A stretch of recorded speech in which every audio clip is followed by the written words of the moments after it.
Bom, gente, vou tentar trazer de uma forma bem sintética a evolução do homem, né, através do tempo, da era agricultura, sociedade industrial, da informação, né? E agora a gente tem uma necessidade de um aprendizado diferente. Isso é para justificar a alteração da sociedade que tem necessidades diferentes. A massificação do uso da informação, a globalização, são novas exigências e uma nova sociedade se constrói e assim um novo homem com novas necessidades, né? Um aluno com necessidades diferentes e um professor com desafios diferentes. Então ele vai ter que, o professor, elaborar técnicas cognitivas, auxiliar o aluno na elaboração do raciocínio, proporcionar um melhor aprendizado e assim promover uma comunicação mais eficiente, modificando e transformando a realidade.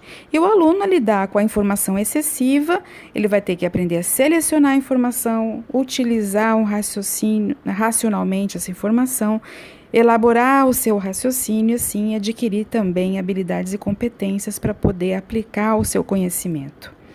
É importante lembrar que o totalitarismo, o populismo, que até o século XX foi a base de vários governos, eliminavam a autonomia individual e coletiva. Então, a gente não precisava de indivíduos pensantes, não valorizava as diferenças nem a autonomia do pensar. Isso é importante porque é o que faz com que a educação modifique ou não. Então, nesse sistema, a consciência de ordem superior era bloqueada nesses regimes, né? Porque as pessoas eram instigadas a obedecer. Elas não tinham que ter um comportamento proativo, e sim, elas deveriam rapidamente obedecer às ordens e tudo que era mandado, né? Então, os alunos eram treinados dessa forma e recebiam ali de forma passiva as informações, filtrada pelos professores que também eram formados no mesmo sentido, né? A obedecer ordens. Com a evolução do conhecimento, houve também uma modificação no pensamento, e surge aí Immanuel Kant, que dizia que o sujeito é que cria o objeto, ele que constrói. Então, as ideias de Kant vão de encontro à função cerebral. Então, as coisas estavam mudando, os estudos estavam melhorando, as pesquisas também aprofundando, as várias profissões crescendo, né? E houve uma mudança da concepção filosófica, né? E tudo isso deu origem ao construtivismo. Os cientistas, então, intrigados com esses pensamentos, né, de Immanuel Kant e Antônio Levinas, eles quiseram, então, comprovar se realmente o processo de aprendizado ocorria, né, ou se era construído individualmente. A gente vê que os estímulos são percebidos pelos aparelhos, né, pelos nossos sentidos, são processados em redes neurais modelados. O ciclo se inicia: estímulo, percepção, processamento, reorganização, e o aprendizado vai se dando dessa forma, vai transformando o indivíduo, inclusive a sua personalidade.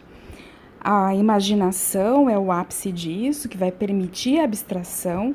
Isso vai levar também o indivíduo a ficar cada vez mais motivado em aprender, porque ele vai se sentir dono daquele processo, levando a cognição e a cognição também motivando e assim por diante. Através de pesquisas, foi comprovado que os neurônios sofrem modificação durante esse processo.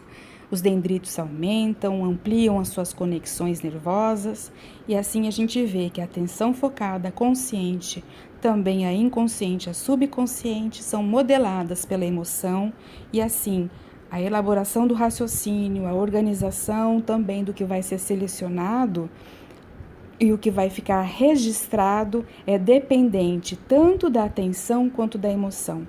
E assim, a compreensão do mundo também vai se ampliando. E a autotransformação vai acontecer. Agora, para tudo isso acontecer, é preciso que aquilo que eu vou aprender tenha sentido e tenha significado.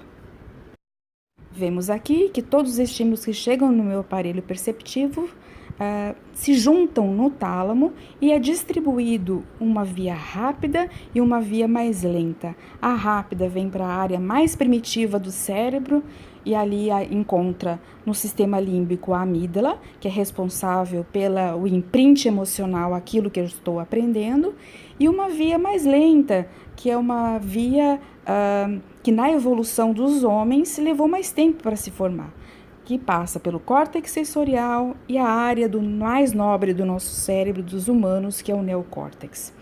Mas vocês veem que essa via rápida ela é muito importante, porque sem ela não haveria uma resposta rápida. Eu teria que pensar, organizar meu pensamento para poder agir. A amígdala faz eu agir sem pensar. Responsável, então, pelas memórias implícitas ou memórias inconscientes. Ela também está ligada diretamente ao sistema nervoso autônomo, responsável por todas as reações e respostas do meu organismo. Chega a liberação até a suprarrenal, libera então adrenalina e cortisol, que são importantes para que eu tenha uma conduta, uma ação. A adrenalina também, liberada na corrente sanguínea, chega até o hipocampo, e o hipocampo, então, que também faz parte do sistema límbico, é responsável em detalhar a experiência. É ele que vai dizer o que vai ou não vai para o neocórtex. Portanto, o cérebro é um processador paralelo. Emoção e razão andam juntas.